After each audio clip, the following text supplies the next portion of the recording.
Um, Thank you. I always forget that. Oh, there's a background thing here. I think it's okay now. Okay. Lily Brooks-Dalton is the best-selling author of The Light Pirate, which was the runner-up for the Dayton Literary Peace Prize, a #1 Indie Next title, a Good Morning America book selection, one of NPR's Books We Love, and a New York Times editor pick.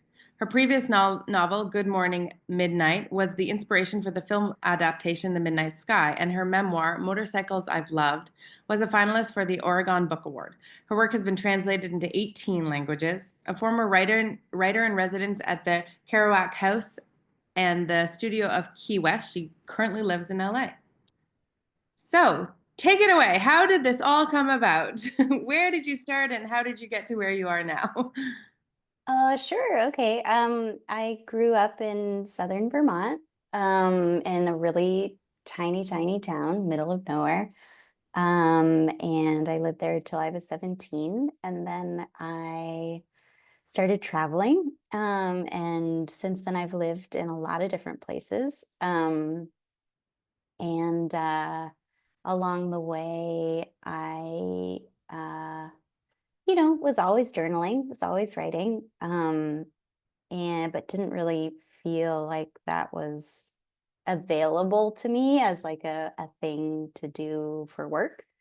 And so it wasn't until I went back to college a little bit later when I had a professor who really encouraged me and was reading a few of my essays about motorcycles and was like, I think this could be a book. And so that kind of sowed the seed for me of like, could it be a book? Could I possibly write a book? What does writing a book mean? Like, how do you do that? Um, so yeah, so that's been the sort of beginning of the writing journey. And since then, yeah, I ended up in LA and I get to write full time, which was like my goal for so long to like be able to not hustle quite so much on the side between books. Although the hustle is still very real and very present. Um, but yeah, I get to do this full time, and that is the dream. Um, I don't know what else. If you don't mind me asking, so the side hustle, is that a career of a different sorts or? No, it's like, well, I mean, I guess I've been dabbling in some screenwriting Okay. and just the hustle of like getting from book to book. So that like that's the pressure I think of doing this for a living is like um it can't be like, oh, I'm gonna wait for inspiration to strike. It's like I have to pitch a book now. So yeah. So I'd like to go back to the motorcycles because that I haven't read it, Mhm. unfortunately, but that really piqued my interest. So can you tell us like what is that book about, actually? I mean, we loved this one so much, and often we go back and look at the backlist of authors that we love. So I'd love to hear a little bit more about that one. Sure. I mean, that was kind of me like figuring out what I was doing. And so that was just it started as a collection of essays about my experiences riding motorcycles and as a 20 something. And then we sort of smoothed it out into more of a memoir shape. Um, so yeah, it's anchored by God, it's been like so long since I've even thought about it. It's anchored by physics concepts. So it's like each chapter is like velocity, gravity, that kind of thing, but like with a motorcycle experience alongside it. Um, yeah. So are you like a Harley Davidson girl, or what's the motorcycle connection? You just grew up riding motorcycles? No, it was something that I came to in my 20s. I was kind of like casting around for like, what am I doing? Who am I? And ended up buying like a little Honda Nice. 250 and yeah, acquired like a number of different motorcycles over the years. Did like a bunch of cross country trips. I worked for Motorcyclist magazine for a minute, freelancing for them. But these days I don't even own a motorcycle. So I live in LA and I have my truck, and like parking is so hard. I'm like, I can't do more than one vehicle. Like that's enough. Yeah. Cool. Well, that's a little bit unusual, so it's good to Mhm. hear. Okay, let's get into the book. We have so many questions. I should ask the one that I got emailed. I got an email that said, I'm really curious about her research process that she did for the book, specifically the how and the what. The how and the what of the research. Yes. Sure. How did I research? I spoke to some linemen. Someone in my family is a line worker. I spoke to someone who volunteers for like there's like a name for it, for the like disaster response um ham radio network in Florida. That was really helpful. I talked to a couple ecologists about their work. I read a lot of books, and I did a couple residencies in Florida, like writing residencies, just to spend time there and work there. And um, a lot of my family lives in Florida as well. I'm from Vermont, but they migrated to Florida later in life. So that's kind of where that connection came from. Yeah, that was definitely a question about why it was based in Florida. So Yeah. clear that up early on. Yeah. Yeah. I mean, I think, Florida is a state that people love to shit on. Sorry. Can I swear? Is that Yeah, you're good. Go for okay? it. And and I mean, even myself, when my parents moved there, I was like, why are you moving to Florida? But the more time that I spent there, the more I came to appreciate it and started feeling really curious about this sort of impulse to speak so badly of Florida. I mean, like politics aside, like, you know, and so that was kind of where that curiosity started. I was like, this is like a much more nuanced place, I think, than people often give it credit for, and I'm want to know more about it. Yeah. Jennifer has a question, and we're going to ask this live, which is exciting. Great. Thanks, Lily. A lot of Canadians spend a lot of time in Florida. So your descriptions of the causeways and all, I could see it. It was great. I could Oh, cool. totally and see the tragedy happening, Hmm. and so we love Florida. So Awesome. Canadians love Florida. We go there a lot. So, but that wasn't my question. Our chapter had a very lively conversation, so that's a good thing. That means that's a very positive thing about your book. Good. But I've been put up to ask a question about. Tell us more about the bioluminescence and how you didn't fully describe why Wanda had this ability, and of course it Mhm. created a lot of conjecture and thought. So what were your thoughts? What did you hope the reader would get from Wanda's ability to make the water bioluminescent? Yeah, great question. Thank you, Jennifer. I mean, I kind of wanted to leave it a little bit open-ended. Like I like that kind of um ambiguity in a book. I like to get to decide what I think it is. So I'm happy to hear that you had a lively discussion. For me, and this is not, you get to have your own take, and that's the fun part. But for me, the bioluminescence was this sort of like remainder of like the very beginning of, us coming out of the sea, and this sort of like amoeba state, this sort of collective memory of the landscape and of life and like awareness in this place. Um, and so that's what it was to me. And is that sufficient? Does that answer your question? Yeah, no, it's great. We had lots of theories, but Hmm. we did talk about evolution and adaptation, and Hmm. what that meant, and so where is this story? Anyways, I could dominate we love the book, and I'll let somebody else ask a question. Awesome. Thank you, Jennifer. I liked that And one. Jennifer, where are you? Where are you based? I know you said Canada, but I'm in Southern Ontario in the Niagara region. okay, very good. Ooh. Thank you for asking a question. All right. Again, ladies, if you want to put your questions in the chat window, feel free, or if you want, like Jennifer, to ask live, we really appreciate that as well. The next question I have for you is, you captured the quiet erosion of society so powerfully. Did any real life events or experiences spark that initial idea for the book? Yeah, actually the first time I started thinking about the story, I was in Key West and there was a hurricane warning. And so it was really a response to seeing that whole island just like jump into action. Everyone knew, what supplies they needed, where to park their cars, like who had to leave, who got to stay. Like it was all so worn, that process.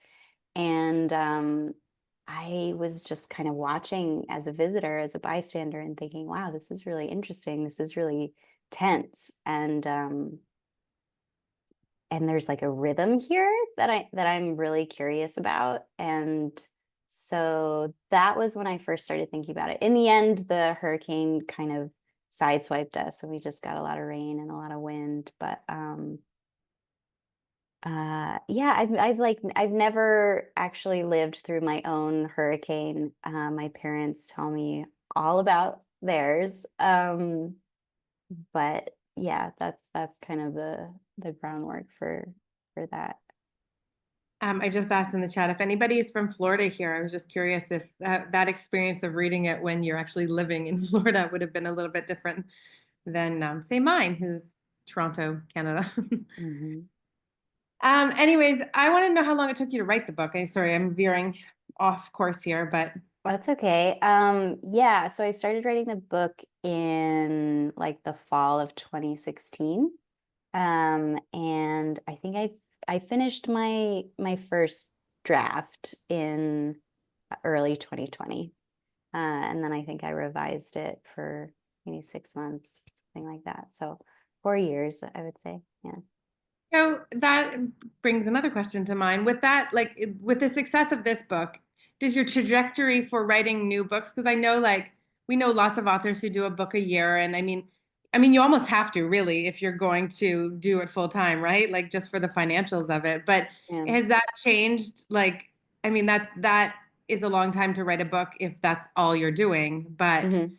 being like so successful with this book, is that going to change sort of like what happens next? Like in terms of a timeline, you mean? Yeah, like is the publisher like, okay, great, that was amazing. Now you have a year. Well, I gave myself a year for the next book. And so I just finished that, and I think that will come out in March 2026. But yeah, I mean, when I was writing The Light Pirate, I was also teaching and doing a lot of freelance work and doing a lot of other things. So it definitely being able to only write a book definitely speeds up the process, but it's also there's like a weird kind of pressure that comes with that too. I think a lot of really good ideas happen when I'm not writing, when I'm doing something else. And so to have to like not have those pauses built in can feel a little bit frustrating. But there's also something really nice about getting to focus in that way. Um, and just like this is where I go every morning. So it's a little of both. It's a mixed bag.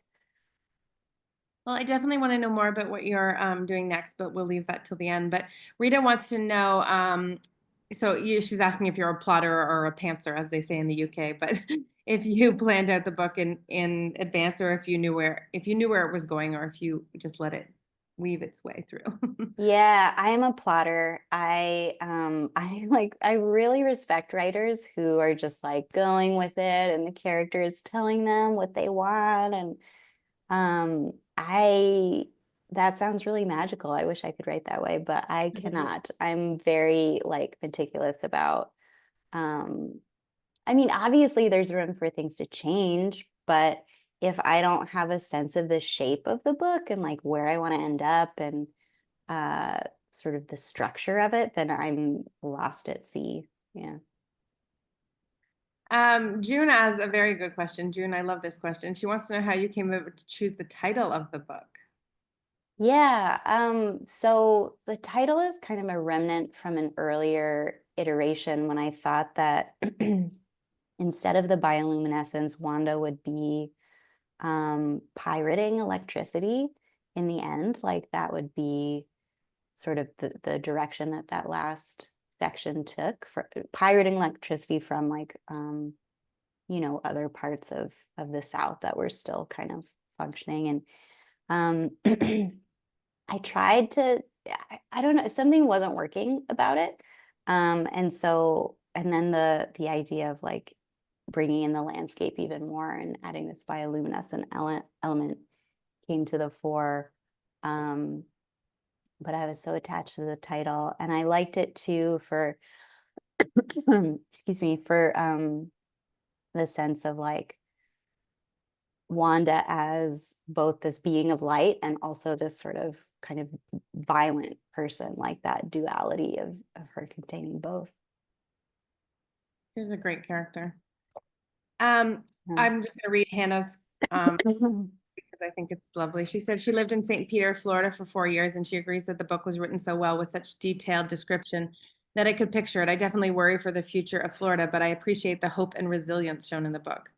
Do you want to speak to the point of, I mean, it's a post-apocalyptic or the other word, which is evaded me at the moment, but yeah, a lot of hope and a lot of like, sort of resilience for the future you also included. So even though I read it and I was like, oh, you still have this like, oh, okay, well.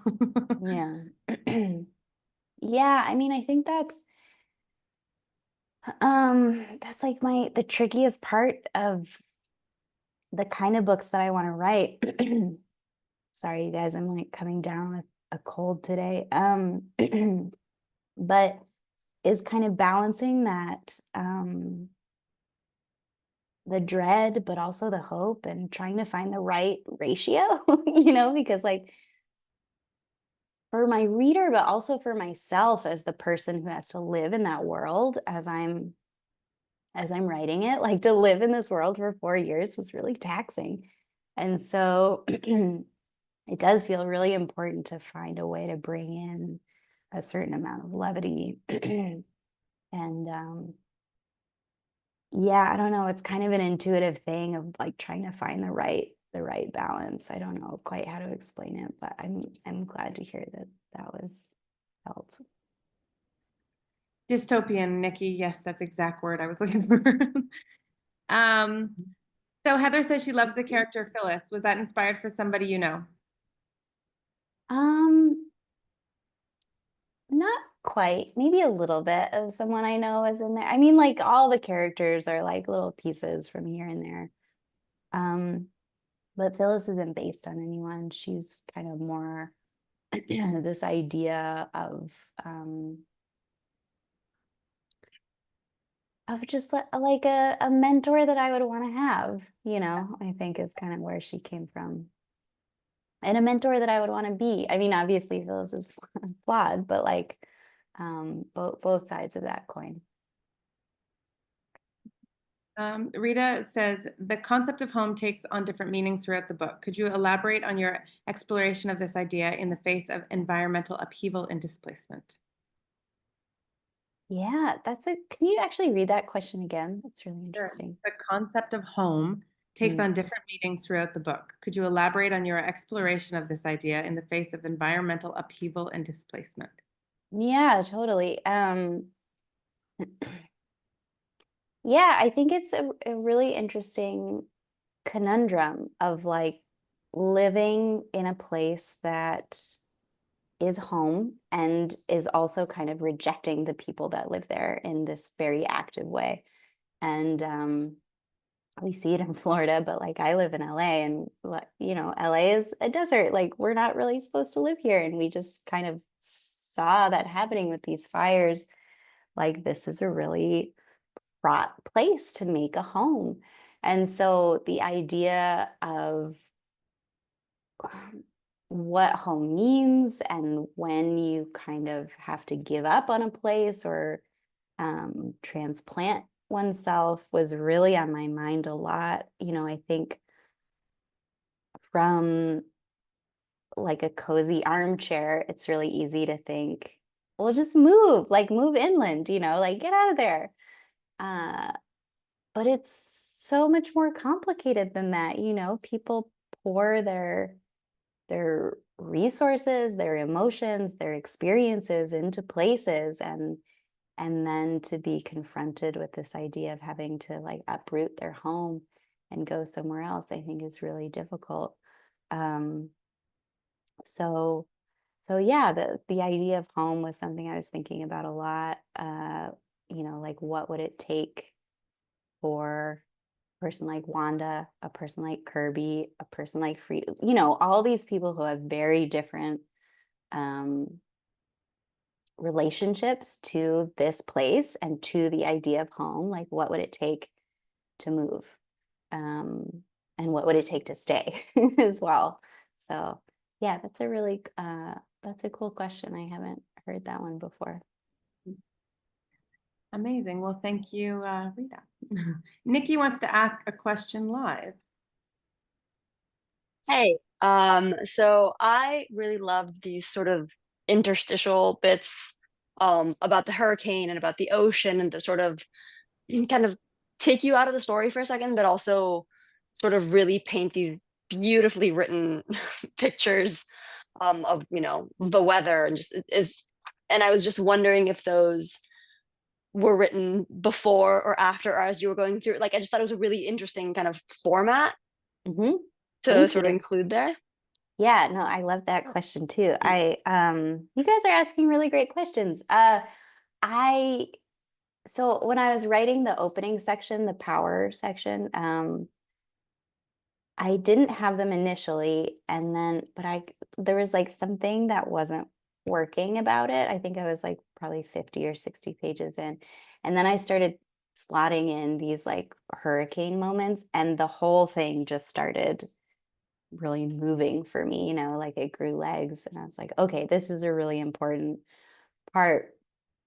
I don't know why, but and then it became a real challenge to figure out how to bring that forward into the rest of the book, because I knew I wanted to have a version of that for each section, and I knew I wanted it to be a different version for each section. And so, figuring out how the water pieces would work, and figuring the light section was, I think, the most difficult. Just trying to like what does that voice sound like? But yeah, I'm glad you like those pieces too. I like them also. Someone at a certain point when I was having some, some critical feedback, some readers look at it, someone was like, do you really need these? Like maybe would you consider like cutting these out? And I just felt like, no, I can't do that. But they could be better. Like they could, so it was a good note. It was a good note. But yeah, those pieces were important to me too. Thanks, Nikki. Thanks. June wants to know, what about Bird Dog? How did you come about changing her name? Well, I knew I wanted her to have a different name so that Wanda wouldn't recognize her. And the name Bird Dog is a phrase that I picked up from linemen, which they use to refer to the person that they send out ahead of the crew to kind of figure out what they need to bring, like what the problem is, to just suss out the issue.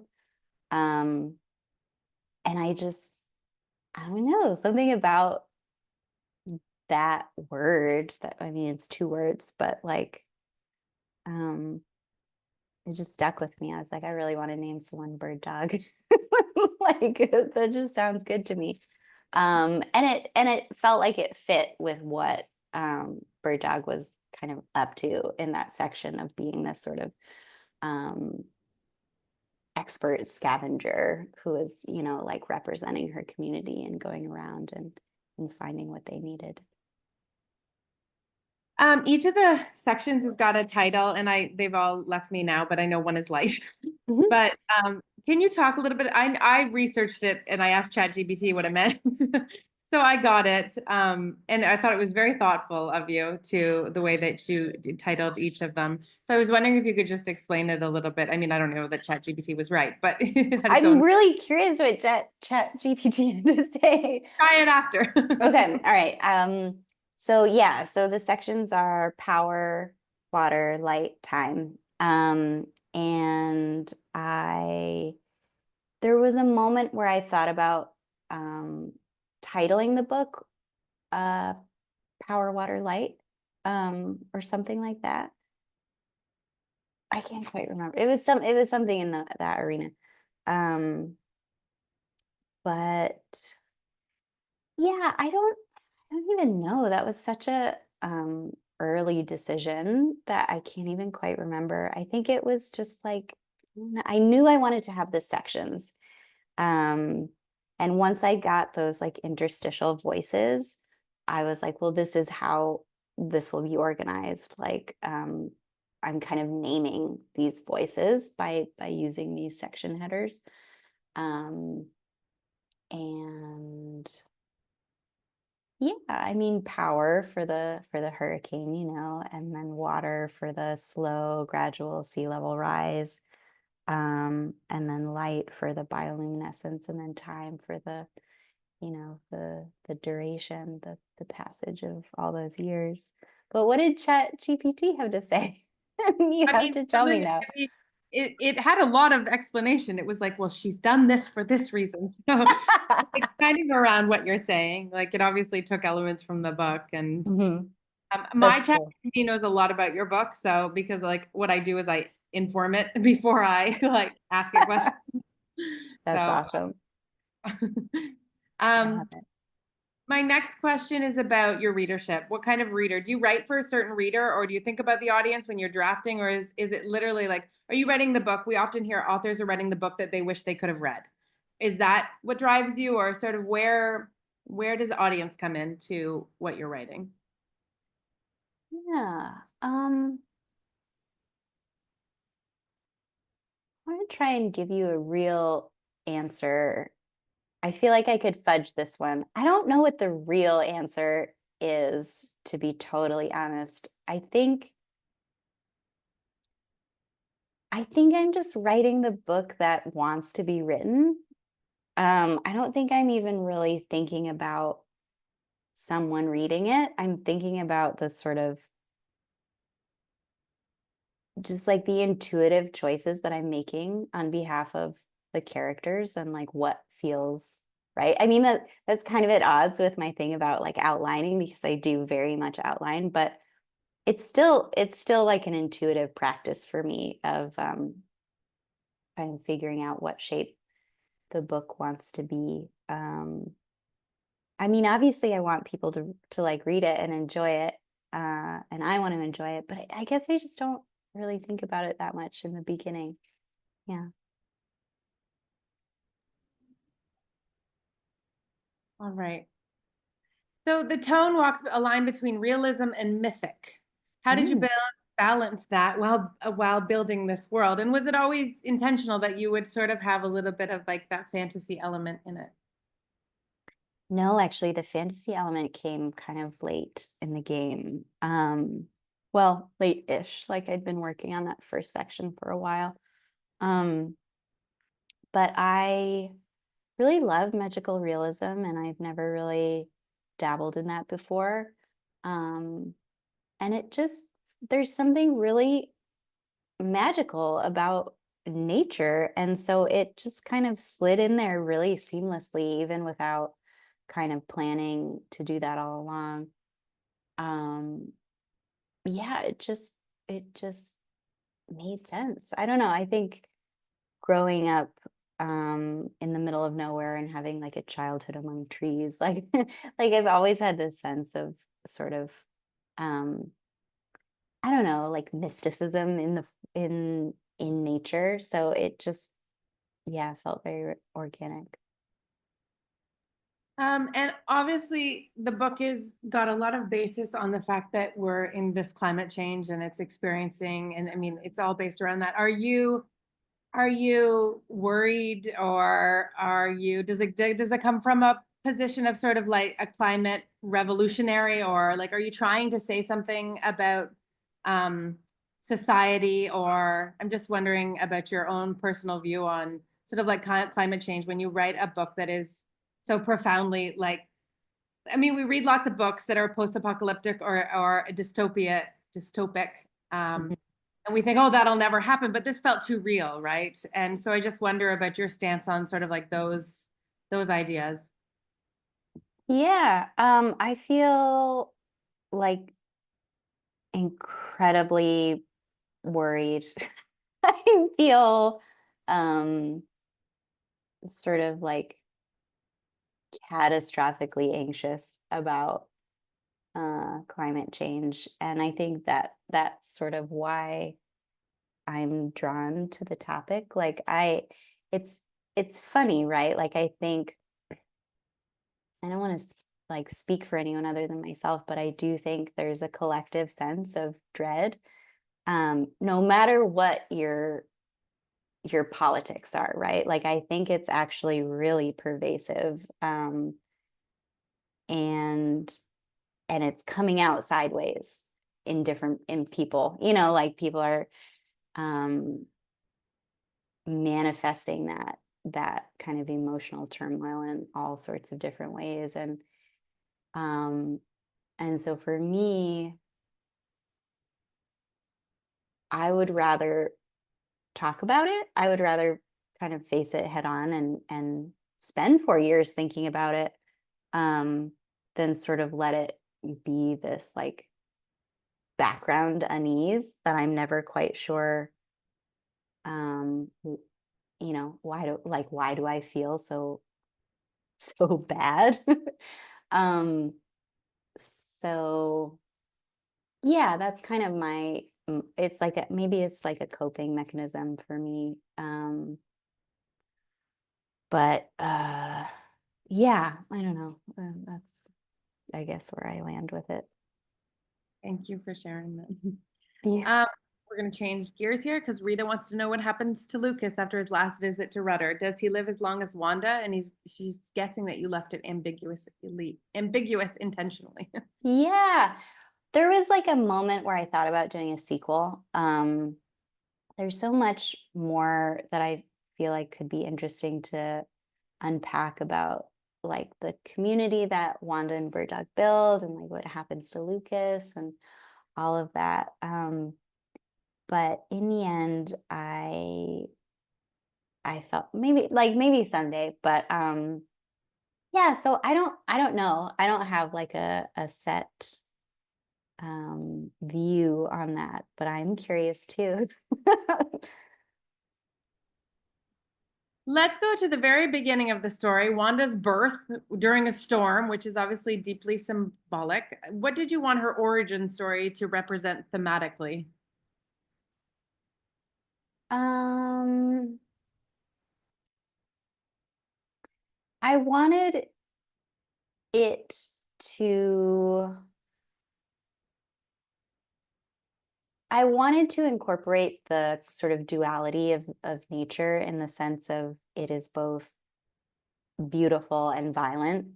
And I wanted like all of that complexity to kind of be sewn into the origin of Wanda, like this extraordinary power, but also this like real brutality. And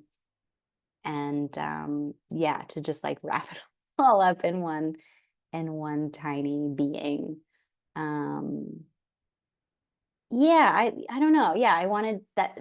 I'm just repeating myself, but like the complexity of nature to be kind of the springboard for Wanda. Well, you definitely accomplished that. Thank you. Yeah, another question. As Florida slowly slips into the sea in the novel, community becomes central to survival. Was that an intentional contrast to the individualism that you often see when reading sort of like post-apocalyptic or dystopian novels? Yeah, I mean, I think when it comes down to it, I'm kind of always writing about solitude versus connection, um, which is very broad, but very fascinating because I am always thinking about it. Like I'm such a person who appreciates solitude and loves to be alone, and also like that is not enough, like that does not make a life. Um, and so yeah, it just felt very organic to me to have that be sort of that central piece of the final section. Um, and yeah, to show like both sides of like there's a reason, right, that Wanda struggles to accept community and to join with others. Like there's a real danger there. It's not just like her own fear, but also it's not purely awful men with guns. Like there's both. There's like the old woman with the garden as well. Yeah, I wanted to try and bring in as many different threads as I could, I guess. Just to expand a little bit on Nikki's question about the natural world, you write about it so beautifully, and I just wonder if there's any authors, like when I was reading it, like, and I often do this when I'm reading a book, there's comparisons going on in my brain with other books I've read, and like Delilah Owens, who's like so incredible at writing about the natural world. Like, do you have authors that you have read or that you love that sort of inspired you? The first person that comes to mind is Annie Dillard, who I think just like writes the most beautiful nature stuff. So luscious and wonderful. Who else? I mean, I'm thinking of poets, like I'm thinking of I'm thinking of Robert Frost for some reason. I'm thinking of like Maggie Nelson, who like doesn't really do nature, but is like so lyrical in that way. Yeah, I could probably spin my wheels about this one for a while. Sorry, Rita also asked, did you ever consider a different ending for Wanda's story? If so, what were some of the possibilities? No, I didn't. I felt like when I realized that the book would contain Wanda's life and that the end would be her as an old woman on like the brink of death and having had like a really happy elderly life, that's when the book kind of made a whole cohesive sense to me. So I mean, there was like different drafts of the ending, but it was all kind of in that realm of like those last moments with Bird Dog and her just like after suffering so much throughout her younger years, getting to have that kind of quiet contentment in her last chapter. Yeah, that felt really important. I liked the ending. Thank you. Probably because I'm reading Yellowface right now, but I wonder, do you read your reviews online? No. No. No, So, that it's like a sounds safer bet. terrifying. Yeah.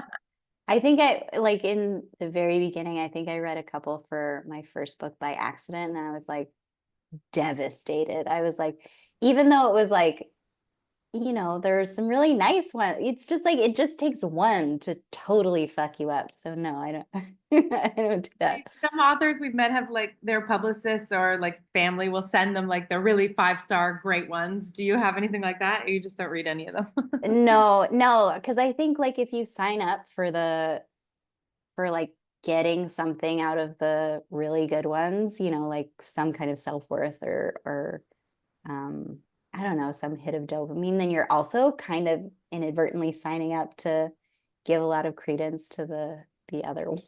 So Yeah. I think it's like better to just like try and put my blinders on and Well, you have a very high Goodreads rating if that's oh cool. Thank you.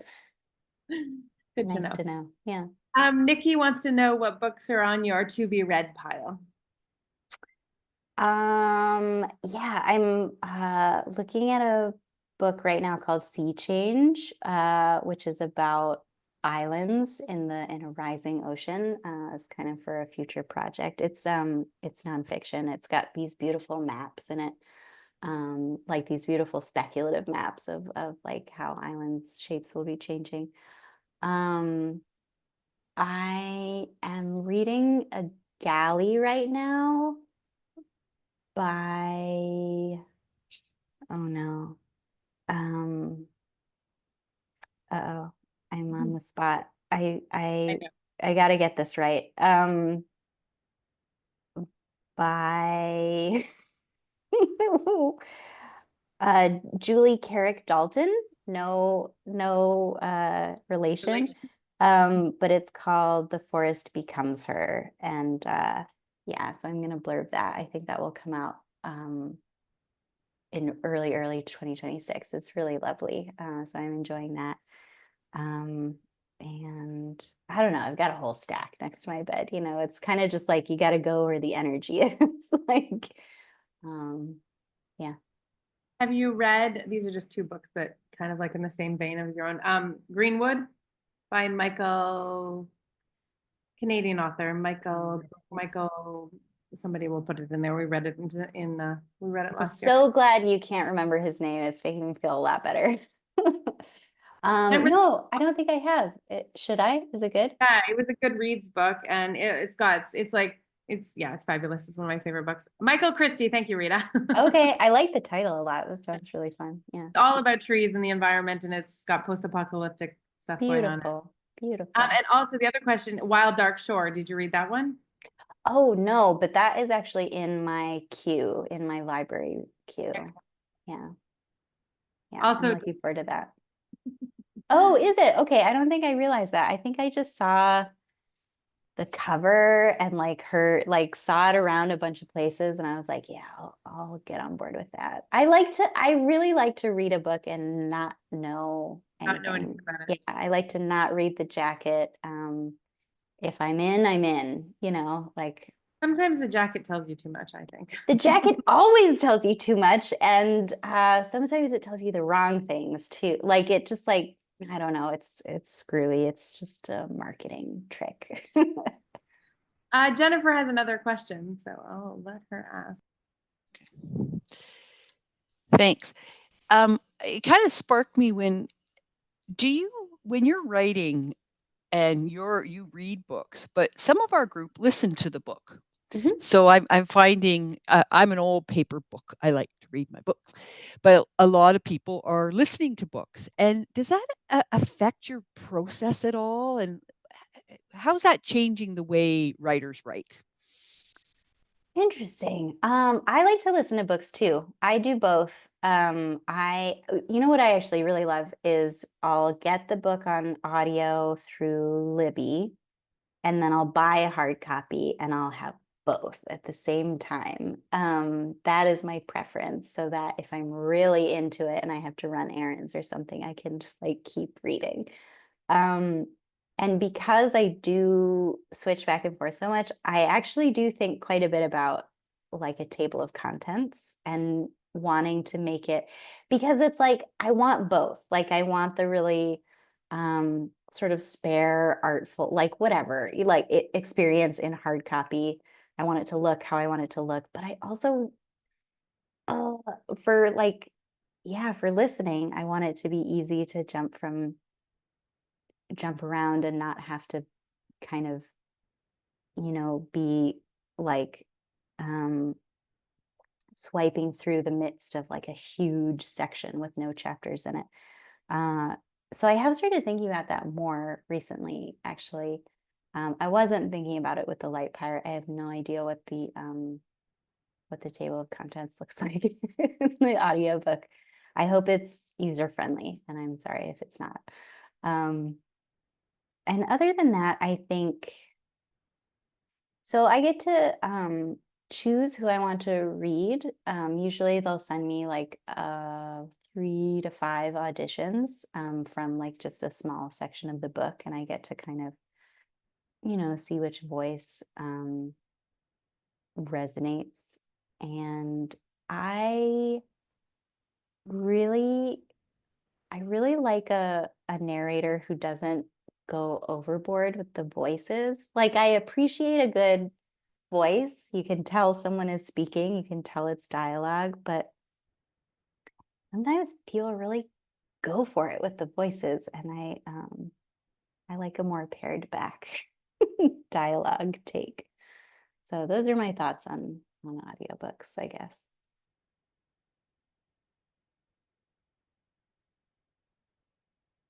Thank you, Jennifer. Everybody's agreeing that they like to do both as well. So you're in Oh, good cool. company. Love to hear it. Oh, I haven't even looked at the chat.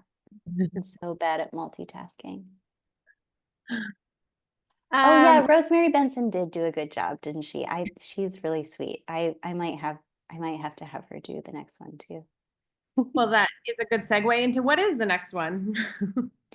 So the next one is called Ruins, and it is about an archaeologist who is studying an ancient artifact and is trying to use it to get a dig off the ground to get it funded. And I really can't say anything else about it, or else I'll give something away. I haven't, like, it's so funny when you're first figuring out how to talk about a book in a way that doesn't kind of ruin it. So what is the genre though? Well, I would call it, it's in the same realm as The Light Pirate. There's no magical realism, but it's like kind of riding that line between like what is realism anymore and what is like speculative fiction. Yeah. Sorry, I'm being so vague. It's like, I don't know why I'm. When does it come out? Maybe we can rally. rally. March 2026. Okay, so we got a little while to wait. Mhm. But exciting that it's done, and you must be pleased. You have a lot more work to do on it. No, I did like a really big push the last couple months, and I'll do one more round of revisions, but it'll be like a lighter touch this time. So I'm excited. And so what happens now? Do you get a break or you have to start again? I'm already working on a new book. Yeah. Very good.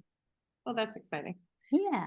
And to end this call, if anybody has any last questions, please feel free to ask. But otherwise, I'd love to know just your favorite books. Oh, that's such a hard question. Just throwing it off at the end like it's easy. I mean, I always think of Octavia Butler in these moments, Parable of the Sower. I really love Don DeLillo. I really love Lauren Groff. Like I really love Jenny Offel. I don't know. I'm just like saying names and not even whole books. You know what though? I really love A Wrinkle in Time by Madeline L'Engle, which is like kept the magic for me even after all these years. And that was made into a movie. Do you think The Light Pirate, has it been optioned? I can completely still see it on the screen. Yeah, so there's something that it would be a TV show. And so we're working on an adaptation, and I try not to like have too many expectations in this area. I feel like things come together and fall apart and come together and fall apart, and who knows what will happen, but it would be a really exciting project. So Fingers crossed. Fingers crossed. Amazing. Well, thank you so much for your time today. And thank you everybody for joining us. Incredible. And we can't wait to see what comes next. Yeah, Ruin. thank you. Yeah, thank you guys for your questions. These are really great. It was lovely to get to chat with you. All right. Well, we'll talk to you soon then. Take care. All right, thank you. Bye.